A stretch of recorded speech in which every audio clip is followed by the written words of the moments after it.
Hello, and thank you for joining us for today's Ax-1 press conference. I'm Bettina Klein with Axiom Space. We're excited to share an update on Axiom Space's Ax-1 mission, the first all-private mission to the International Space Station. Press conference. I'm Bettina Klein with Axiom Space. We're excited over the next few minutes on Axiom Space's Ax-1. Over the next few minutes, we'll have brief remarks from Axiom leadership, the Ax-1 astronauts, who are currently in quarantine in Florida, who in just 5 days will launch to the International Space Station, our orbiting laboratory. As a reminder, today's speakers include Michael Suffredini, the president and CEO of Axiom Space, Peggy Whitson, the director of human spaceflight at Axiom Space, Michael López-Alegría, commander of Ax-1, Larry Connor, pilot of Ax-1, Eytan Stibbe, mission specialist Ax-1, and Mark Pathy, mission specialist of Ax-1. In a moment, I'll turn it over to our speakers to provide some opening remarks, but just as a reminder that we've had some questions that have been submitted ahead of time. If you'd like to submit a question, please submit it in the chat box. Please state your name, news affiliation, and who you'd like to direct the question to, and we'll get to as many questions as possible.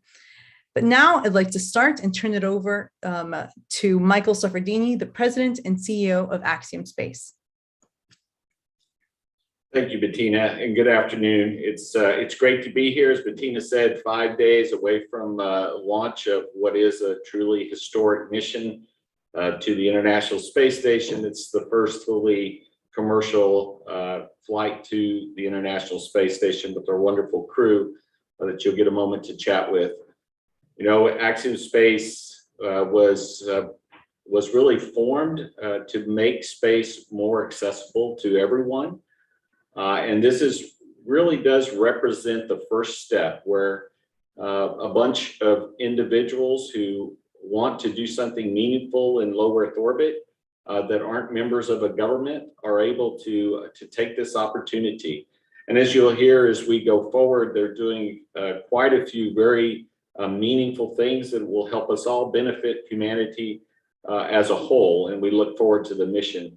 But perhaps more importantly, it is the first, it's really a precursor mission to a space station, a fully commercial space station that we are developing. The first module of which will launch in late 2024. And so this is the first of a series of precursor missions before our space station is launched and assembled on orbit, ultimately replacing the International Space Station when it is retired. So with that, I hope you enjoy your opportunity here. We'll look forward to your questions. Thank you very much. Thank you, Mike. We'll turn it over now to Peggy. It's really exciting to be here as part of this preparation for this mission. The crew is very well trained. They've spent many hundreds of hours preparing for this flight. It's a very complex flight, which is, you know, near and dear to my little geeky heart. I love the fact that we're getting so much scientific research done on this mission. And I know that not only are we going to learn from the science that's being done, and that includes everything from things like genetic identification of contaminants and aging and heart health, and even technology demonstrations like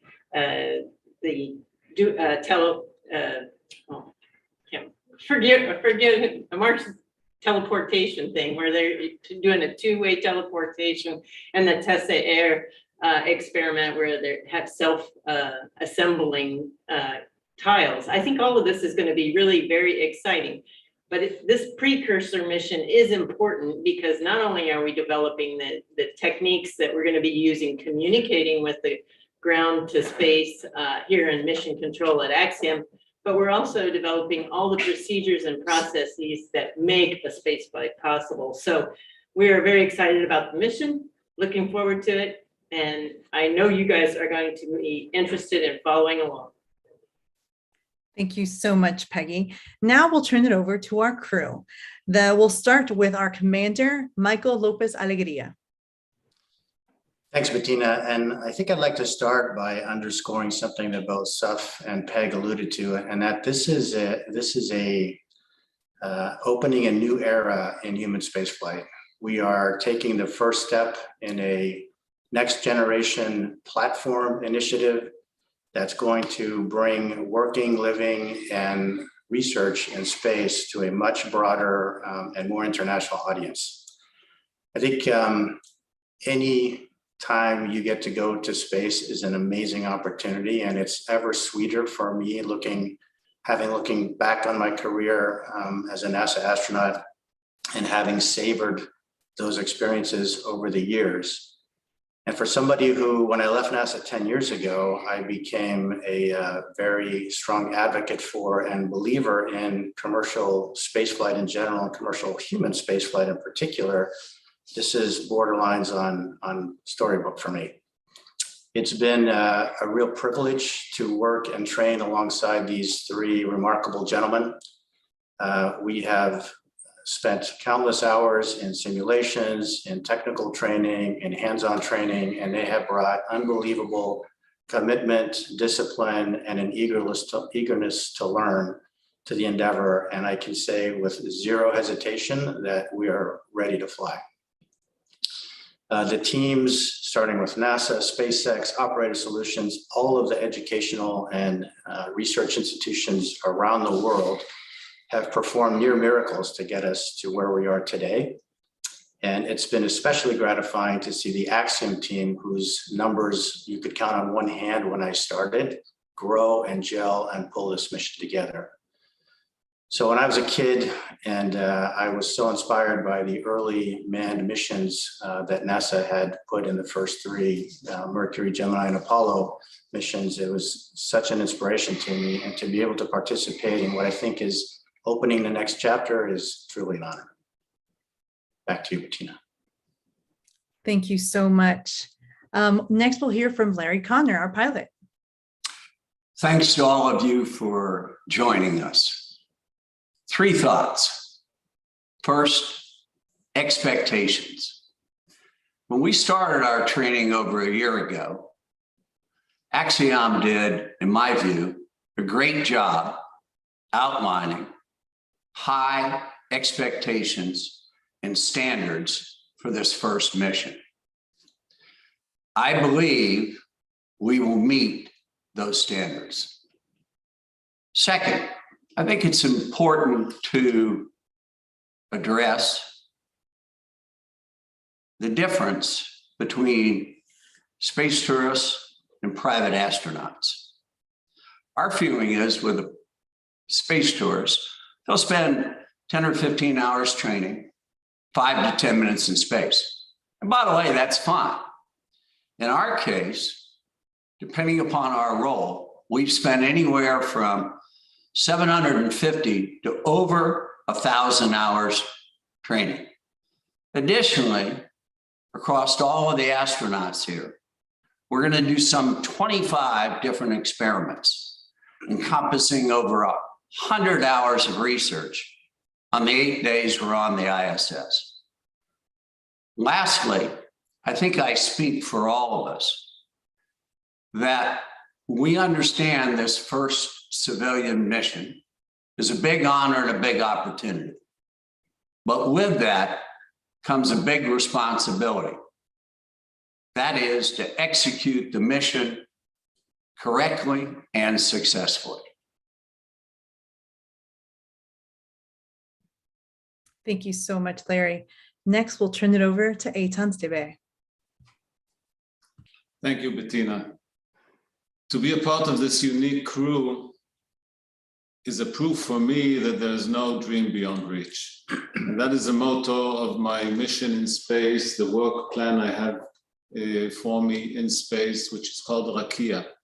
Rakia was assembled by its participants, and all of them contributed a portion of the workload that I will do there, including the Ramon Foundation, the Ministry of Technology and Science, the Israeli Space Agency, hospitals, scholars, artists, children. They all took part in assembling this very interesting work plan. Thank you. Thank you. And last but not least, Mark Pathy, our mission specialist. Thanks, Bettina. I'll start by just saying that sitting here with my crewmates who I've become really close with over the past year or so of preparation, this close to launch, it's really exciting. It's been a really, at times, very intense year, but incredibly stimulating, and the best is yet to come. I'd say people often note that people who've been to space often note that going to space is something that can be life-changing.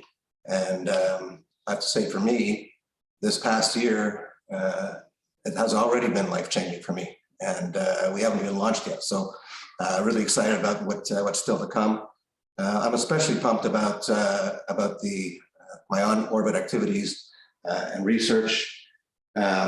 That I've got a full slate of activities in areas that I'm particularly passionate about: health sciences, innovation and technology, education, the environment, and I'm really hoping that I and my colleagues who are all involved in similar types of activities are able to help make meaningful advances in those areas, as well, of course, as having a really profound personal experience.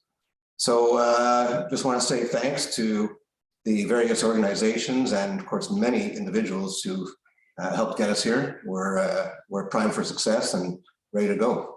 Light it up. Wonderful. Thank you so much. And thank you, everyone, for those wonderful remarks.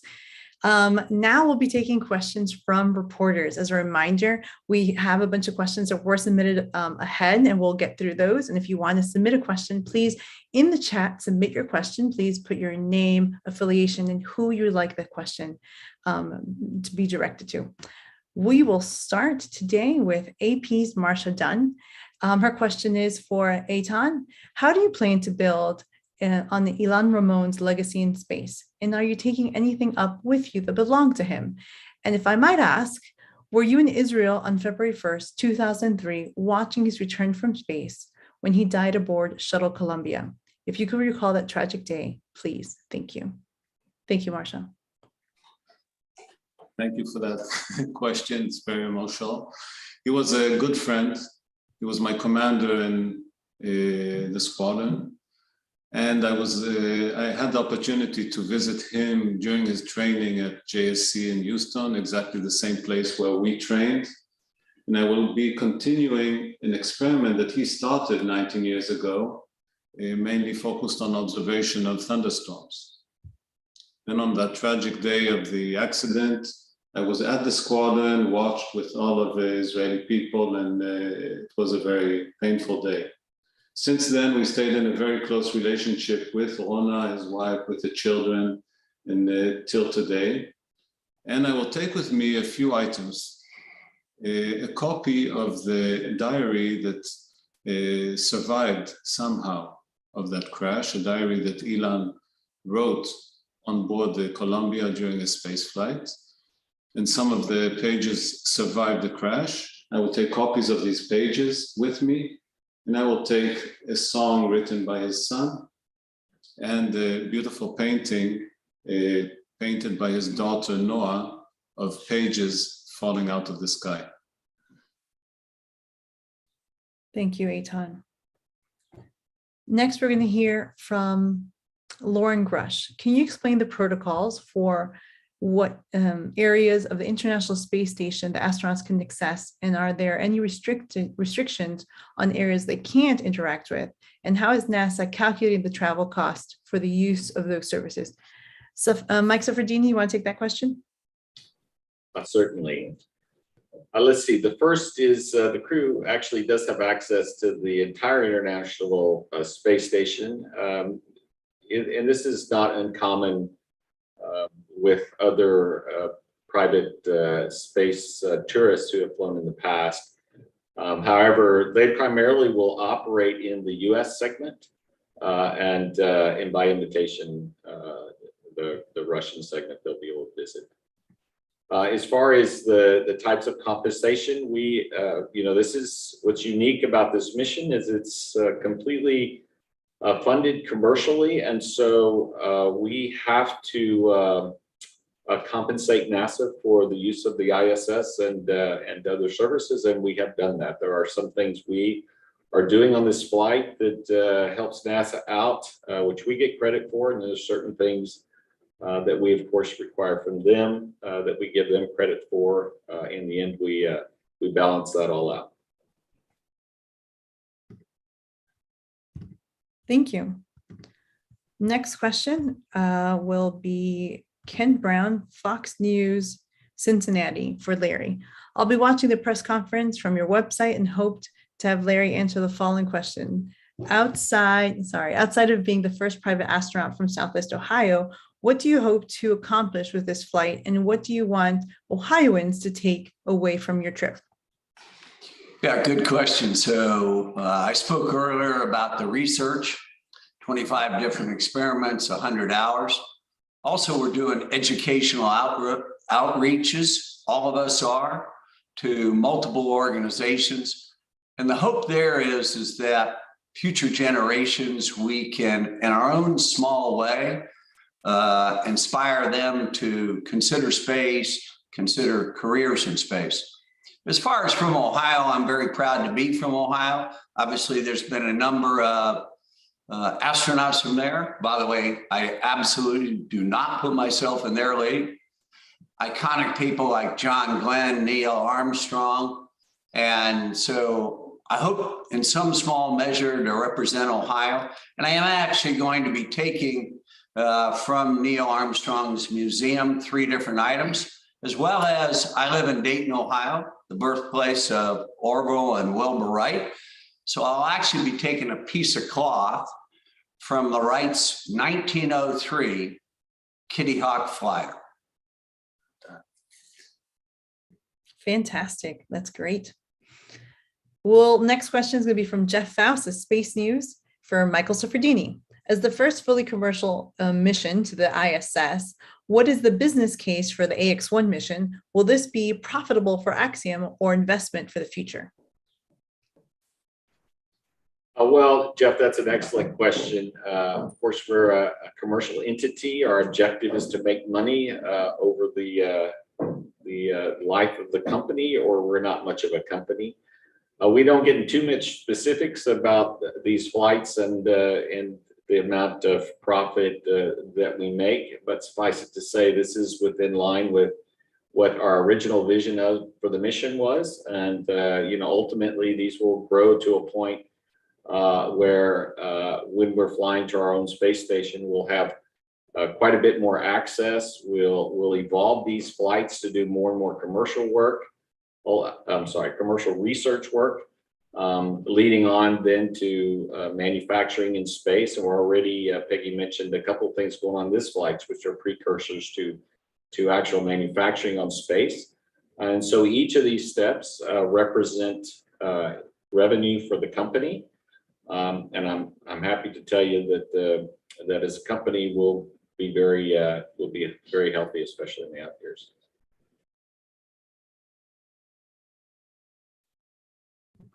Thank you so much. We're going through the questions. And again, if you want to submit a question, you can put it through the chat. And we will get to you as fast as we can. Next question is for Mark from Don Haladuk from CBC. He wants to ask the following question. What was the spark for each of you that made you want to go to space? I always wanted to go to space as a child. I guess I grew up watching Star Trek. I saw at some point, unlike these guys, I wasn't able to watch it live, but I did eventually see man land on the moon for the first time, which was inspiring. But it was always an unachievable fantasy, and I didn't think it would actually ever happen. So the actual spark that made me think about actually going was a conversation with a friend of mine 3 years ago when he alerted me to the existence of this mission and challenged me, not directly, but that conversation challenged me to actually make that dream a reality finally. I couldn't believe it was actually possible. So that was the spark, and here we are 3 years later, getting ready to launch. Thank you, Mark. Our next question is from Irene Klotz for Michael Suffredini. If SLS wet dress is delayed by weather or technical issue, would that similarly impact AX-1 launch? And for for Peggy or Suff, how many private astronaut missions do you anticipate flying with Axiom Astros before flying for paying customers? Okay, you'll have to ask the second question again, but I'll answer the first one first. So the range is quite busy before our launch. We had the SpaceX transporter flight, which is on the range today and potentially tomorrow if they scrub. But as you know, they launched successfully and landed their booster back. So that's behind us. So next is SLS. SLS is wet dress. Our understanding is they have they're ready to go for the 3rd to do their effort, and we're on the range for the 4th to do the hot fire before our launch on the 6th. So if this is always a discussion, so I'm not going to give you a black and white answer, but I will tell you that if for some reason wet dress doesn't happen, we'll work together. SpaceX, NASA, and Axiom will work together to figure out where they would like to put the wet dress for SLS given our launch opportunities. Today we have 4 opportunities. 6th, 7th, 8th, and 9th are all opportunities, although the 6th has a relatively long phasing, and so even though it's a good launch date, it's a little bit long of a trip. But you know, the idea is to go ahead and get this flight flown. We have commercial crew right behind us. I'm sorry, commercial crew 4 for ISS is right behind us. And so we're working closely with the ISS program to get our flight off before we have to stand down for crew 4, and they'll work with us on that too. So that's a long-winded way of saying that right now they're scheduled on the 3rd. We actually have the range for the 4th for a hot fire, and the range for the 6th for the launch, and we would work together to figure out where the backup would be for SLS should that be required for wet dress. And then, I'm sorry, Bettina, I completely misunderstood what the question was. Irene got squeezed in 2 questions in there, and I read them both. It is, how many private astronaut missions do you anticipate flying with Axiom Astros before flying for paying passengers? Oh, I understand your question. The 3rd flight, likely. Thank you. Our next question is going to be directed to the crew. I'm sorry, Bettina, I misspoke. The 4th flight, likely. 4th flight. Thank you. 4th flight. Our next question is going to go to the crew. It's from Chris Gemmenhart from NASA Space Flight. It says, I know you talk in general about your experiments, but if you could each say what the experiment you're most looking forward to and why. We'll start with Eytan. Tell me which of the experiments that you're going to be doing in space that you're most looking forward to. There are experiments that I'm quite passive in, like taking a laboratory, installing it on the ISS, and then packing it back to bring back home for results. The experiments that I'm more prepared for are those where I'm more involved, that I have to work inside the glove box, or that I have deployed some equipment or produce things in space. One of the biggest obstacles of space development is the price, the cost of bringing things up to space. So the idea of industrial production in space is exciting. Wonderful. I'll go next, Bettina. You know, the one that, and I'm not working nearly as many experiments as these guys are, but the one that I'm looking forward to is Peggy referred to, it's called tesserae. It's a series of small pieces. Some are hexagons and some are pentagons, and they're magnetized on the edges. And the idea is that you let them go and they will actually rendezvous and form ultimately a sphere. We're just taking part of that sphere on this mission, but it's obviously a technology demonstrator for future kinds of construction in space. So I have the good fortune to be working with both Cleveland Clinic and Mayo Clinic, 2 experiments each, and they center around heart, aging, brain, and spine. So I'm really excited about that core group of experiments. Mark? Yeah, I'm looking forward to all of them, but if I had to pick a couple, I mean, you can't beat, I guess, the sort of cool factor of a tech demo that Peggy sort of referred to, which is holoportation, Peggy, two-way holoportation, which would be the first time that's, if successful, it'll be the first time that's done between Earth and the space station. And another technology demonstration with a technology called MedChecker, checking, being able to identify medications without any packaging and avoiding therefore mistakes in medicating people and all that, which has applications in space and here on Earth. And in a lot of other new areas, I think there's some exciting new hypotheses in the area of SANS, an eye condition faced by astronauts, which is a space-associated neurosensory syndrome, which I think is going to be really interesting, and then a lot of other stuff around the effects of pain and inflammation, tissue degeneration, which I think will help to guide us in prolonging future missions into deeper space, as well as having benefits for patients here at home. Great. Looking forward to all that great work you'll be doing in space, guys. Our next question comes from the Israeli Public Broadcasting, Nathan Gutman. This is for Eytan, and they would love if you could respond in Hebrew for their viewers and listeners back home in Israel. This is your last opportunity to speak to the Israeli public before the launch. Can you please share with the millions of Israelis who will be following the mission from Earth your thoughts before you go off to space, the type of last-minute preparations you've been undertaking, and any message you might have about the importance of this mission for Israel and Israelis? אני מקווה שזו לא תהיה ההזדמנות האחרונה, אלא שיהיו לי עוד הזדמנויות, גם לפני שיגור, גם מיד אחרי התחברות לתחנה, וגם משם במשך כל יום, להיות בקשר עם ישראל, עם המדענים, עם מרכז המבקרים, מרכז הבקרה שלנו בתל אביב. ההזדמנות להיות חלק מהצוות המרשים הזה, מוכיח עבורי שאין חלום רחוק מדי, כי את כל תוכנית העבודה הרכיבו המשתתפים בפרויקט, כל אחד, אם זה מדען, אם זה ילד או סוכנות החלל, הציעו הצעות, קיבלנו מאות של הצעות של דברים שיהיו כלולים בתוכנית העבודה, והצוות המוכשר של קרן רמון, צוות רקיע, הצליח להרכיב ולהעביר את כל הניסויים האלה לדרך כל המגבלות של נאסא, של SpaceX ושל Axiom, בשביל שהם יתאימו לעבודה בתחנת החלל.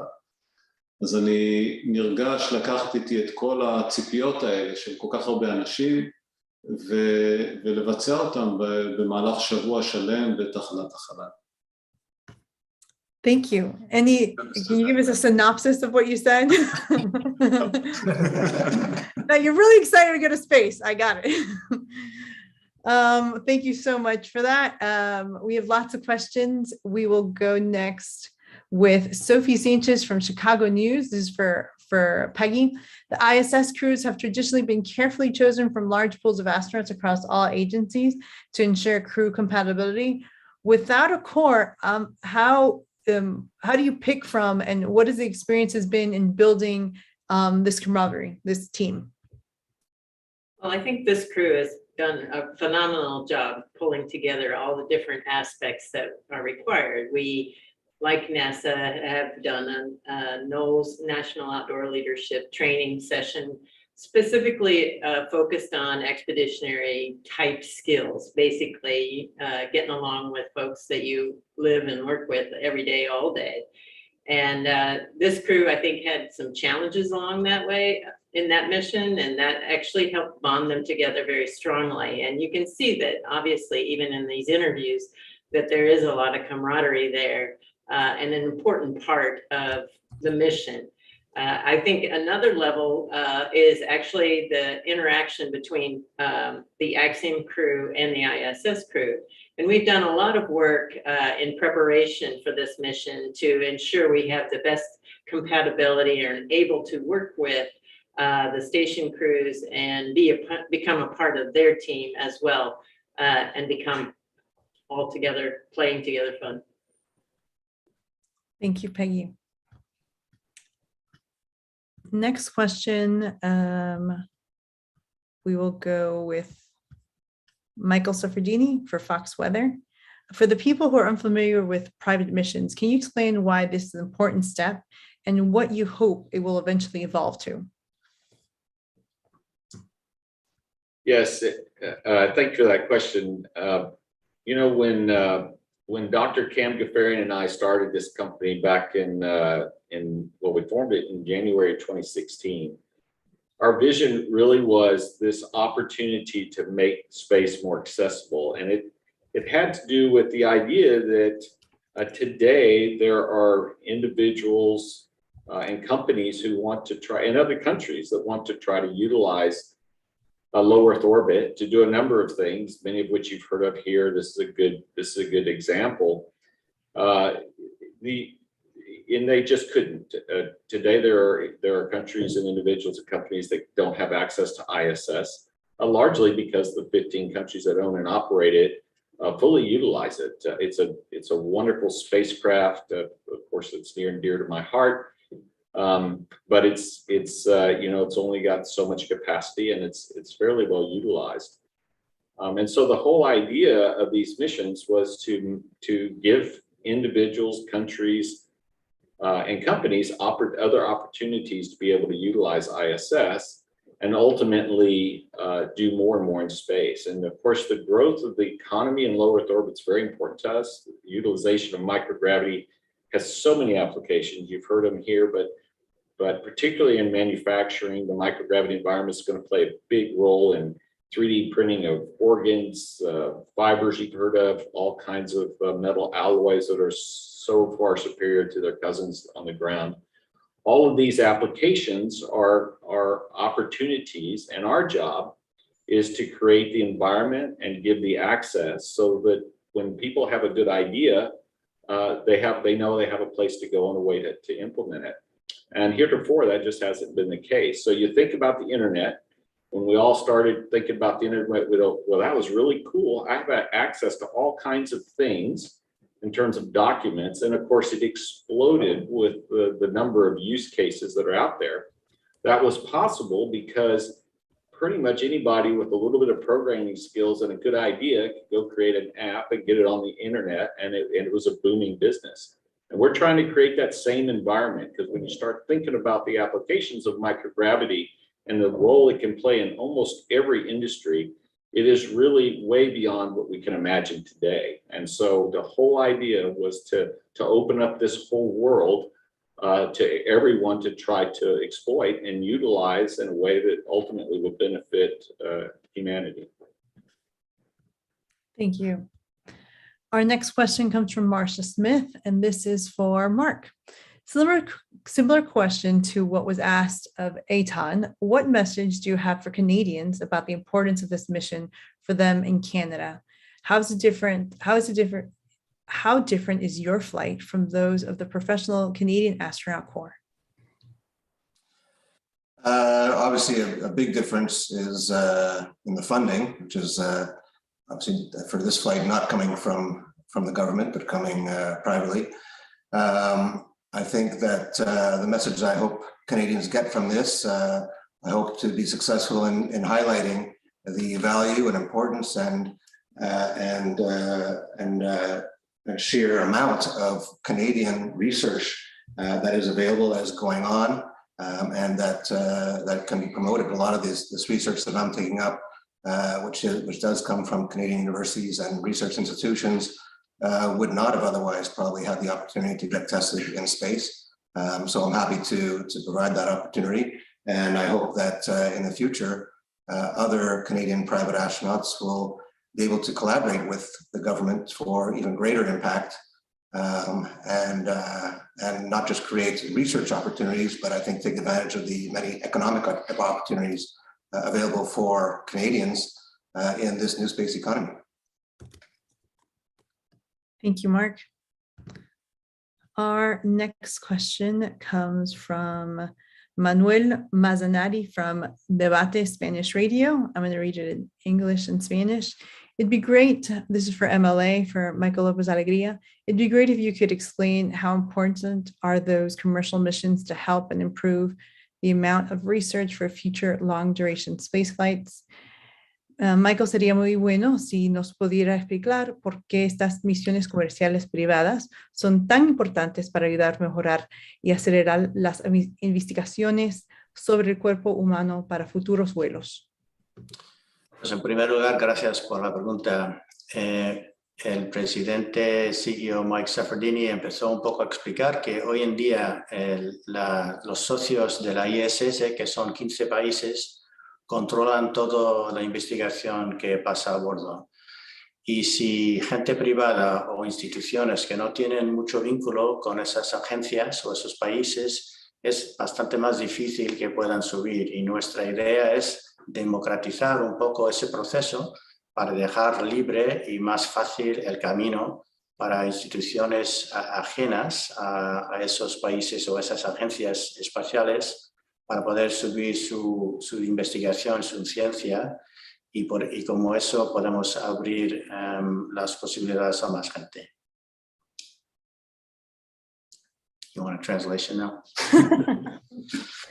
It's basically refer to what Seth alluded to, and that is that, you know, now the ISS, wonderful vehicle that it is sort of restricted to 15 countries and the 5 agencies that represent them. And to some degree, the research institutions that are sort of plugged into them, there is a little bit of expansion through the ISS National Lab.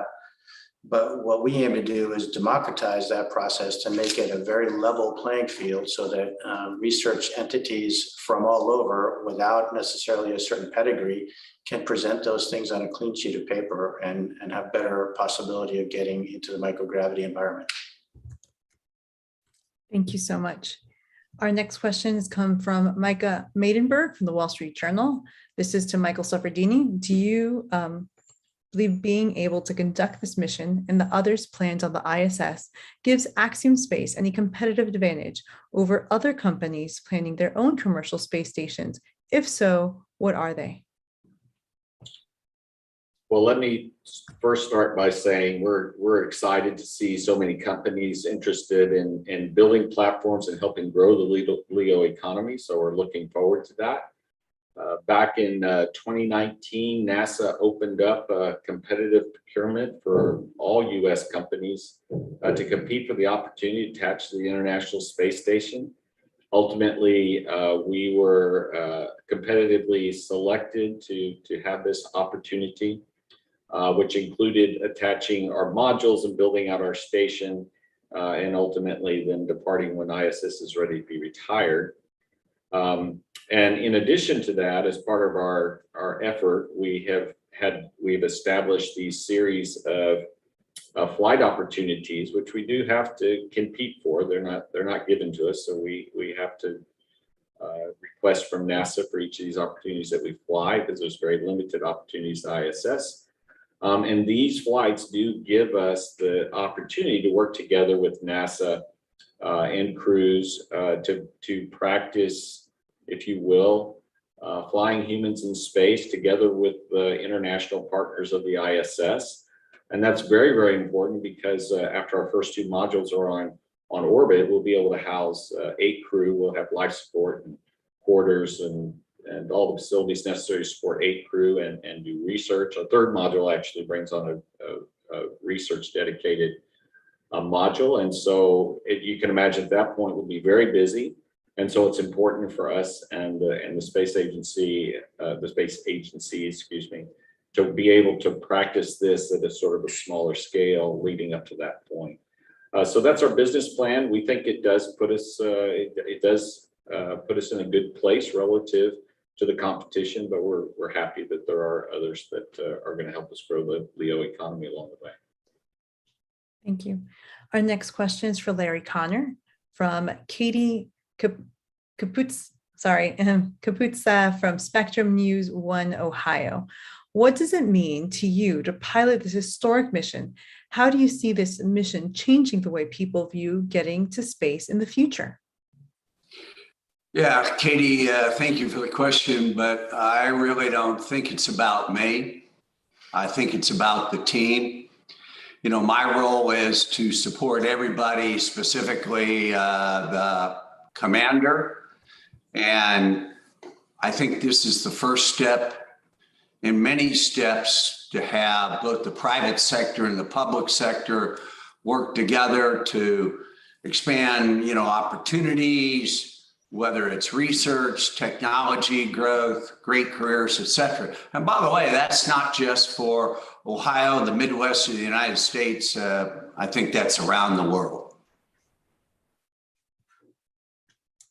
Thank you, Larry. Our next question will come from Gina Sinceri from ABC. This question is for Peggy. You've eaten many meals on the space station and once threatened not to open the hatch when Pal Mallory docked if she didn't bring hot sauce. How important is the special meal going to space station for the crew that's been up there for months? Oh, I think that having a variety, something new is always of value for the space station crew who's been up there for a long duration period of time. And so I'm hopeful that this will help our crew bonding with the ISS crew. But I had the privilege of tasting the food, so I'm quite sure they're going to be pleased. Wonderful. Our next question comes from Will Robinson, and it's directed to the crew. Question for Larry, Eytan, and Mark specifically. How were you approached for this mission, and why was it important for you to take part in this first mission? Go ahead, guys. Eytan? Well, in my case was easy. I had a very good friend. It was an astronaut, a NASA astronaut, Garrett Reisman, and we meet annually at the memorial and at the Space Week in Israel. And he called me a year and a half ago and just asked me, "Are you coming with me to space?" I said, "Yes." And thereon, I could not avoid this commitment anymore. Mark? Yeah, for me, I actually reached out to Axiom after, as I mentioned earlier, a friend of mine brought my attention to this mission. And after a year and a half of due diligence, eventually signed the contract. I have to say I struggled between whether to sign up for the first mission or to wait for a subsequent one. And in the end, I thought, well, someone's got to do this first. It might as well be me. And I'm very glad that I made that decision. So first off, my friend, I'm happy you made that decision. Second, I was fortunate in my research. I found a fella inside of the space industry who called me one day and said, "Hey, there's a company called Axiom. I think you really ought to check them out. It's a team of true professionals. I think they're going to be teaming with SpaceX," all which proved to be the case. And it was the best decision I believe I could have made. Thank you, gentlemen. Our next question is for Eytan. This question is from Jonathan Meraz from the Israeli Hayom. It says, "How will you feel celebrating Passover and having the Seder in space?" Thank you for the question. It's a new thing. It's just caused by the last delay. So the Seder, Passover, is all about freedom, which is a value which we celebrate annually and remind ourselves about the importance of freedom. This is based on a 3,000-year-old story where Moses had the famous sentence, "Let my people go, shlach et ami." And we have several traditions in that feast, including drinking at least 4 glasses of wine. So I took a wine glass with me, but I don't think I will find any wine in the station, and I don't think I need a glass to drink wine. Thank you so much, Eytan. Our next question will come from, forgive me here. We have a few we have a few more minutes before conclude. So if you want to submit a question, please do so in the chat. And our next question is from Alex Diaz from Fox News. What do you hope this mission will contribute to the broader history and future of the ISS, particularly given everything that's going on in the world and international relations broadly. I don't know if Mike Suffredini or Michael A wants to take that question. Yeah, I'm happy to. So I get a similar question asked of me regularly, and I need to start by saying when I was the ISS program manager, which I was for about 10 years before I retired, it was very clear to me that the legacy of the International Space Station is really the partnership. Although the spacecraft is a fantastic spacecraft and well built, and all of her crew have done a great job of utilizing her and taking care of her, it really is the partnership. And there's something about human spaceflight that kind of holds us all together. And you see that. You've seen it before, you see it today. In spite of everything going on, we're still together as a partnership. It was very well demonstrated with the return of the recent crew here a couple of days ago with Mark Vande Heyde on a Soyuz vehicle. So we're still very tight. And for us, for my vision of our species, it's really about exploring beyond low Earth orbit. We really need to learn to live off our planet for a lot of reasons. There's this innate desire to explore that we all have. There's this need to make sure that we can survive whatever happens, which means we need to learn to live off the planet. But we cannot do that as a handful of countries. We must do this as a species.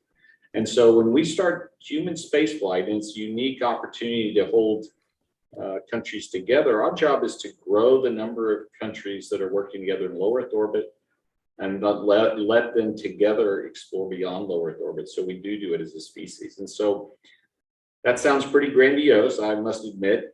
We talk a lot about the applications and the utilization of microgravity environment, but really deep down, this is about pulling us together as 200 and whatever countries that we are today. It's about pulling us all together. And this human space flight is a unique opportunity to do that. So I'm thrilled that we have a crew that is multinational. That's one of the coolest parts about this mission is that. And because it represents this step that's so important for us all to do. When you get to orbit, you see this big blue ball. You don't see borders, you don't see dogma. You see this wonderful blue ball that we all share together. And it really does drive us to try to, figure out how to live peacefully together. So I see it differently. I see flying to space as a bunch of nations is what pulls us together in spite of our differences on the ground. Thank you so much for that. I have a question from Marcia Smith to the crew, specifically to Larry, Mark, and Eytan. Apart from your family and friends, what kind of reaction do you get from non-space crowd when they learn what you're doing? I will start with Eytan. Sorry, I'm just going in order. There's a huge excitement in Israel about having the opportunity to hear Hebrew from space after 19 years, to take part in this incredible international cooperation, the International Space Station, and the whole country is looking forward to this mission. So I'm there and I'm trying to perform as much as possible of the work plan, and it will be a great adventure. Larry? So the messages that I've received over the last few weeks, and especially the last few days, have had a few commonalities. They are amazing, good luck, and Godspeed. Fantastic. Mark? Yeah, for me, it's been a reaction overwhelmingly of excitement, occasionally envy, but generally of great support. And while, of course, there are naysayers out there, the people that I've interacted with have been overwhelmingly positive, very happy in any way possible to live this experience vicariously through me and to be a part of it, and proud to share it. So I have to say that that support has been really helpful for me.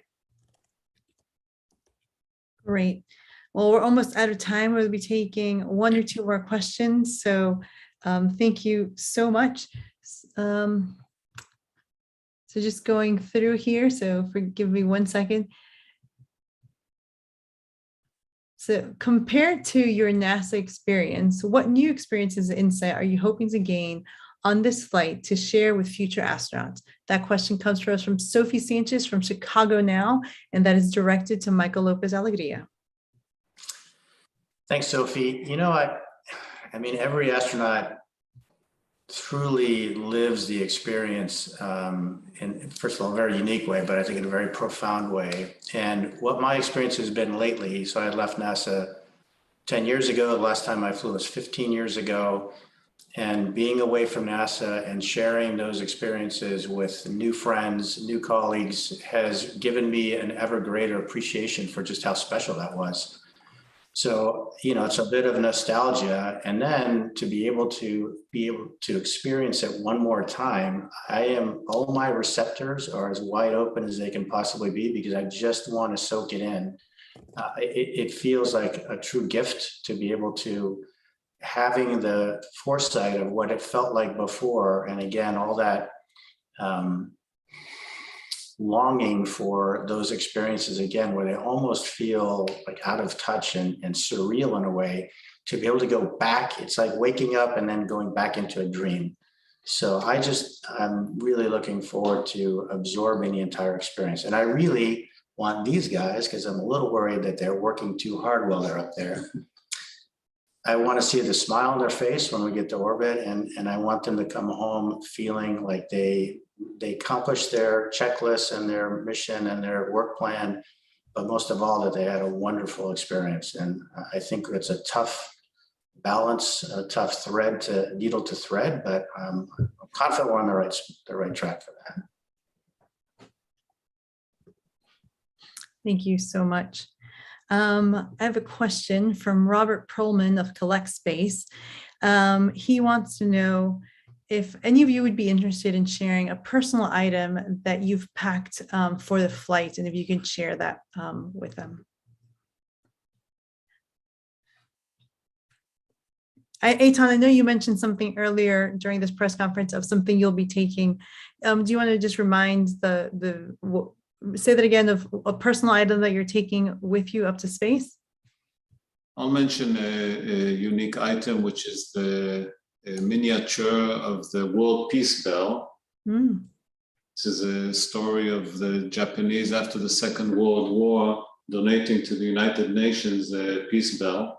It was created of coins or metals that were not reused, recycled, and it's a huge peace bell in the garden of the United Nations.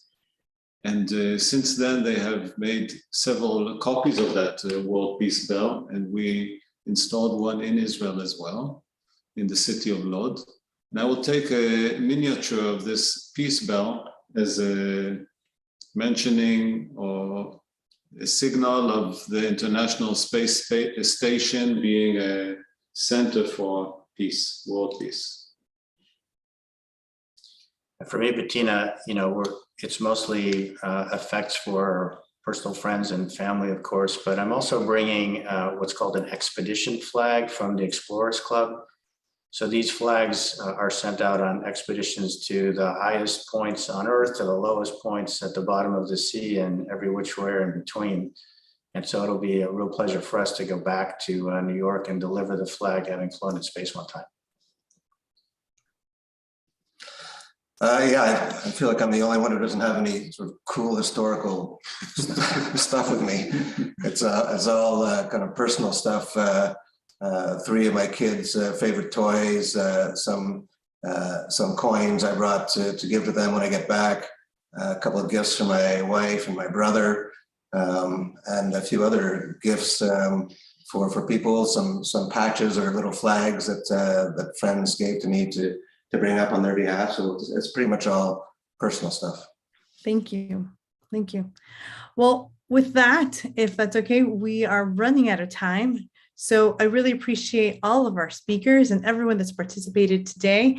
And I just remind that we are ready to launch on April 6th. Launch is currently scheduled for 12:05 Eastern. We hope you can join us in the action. We'll begin the AX1 webcast at 8:40 a.m. on Wednesday. And we look forward to joining you for you to all join us on this mission. Thank you and have a great day. Go AX1. Thank you all.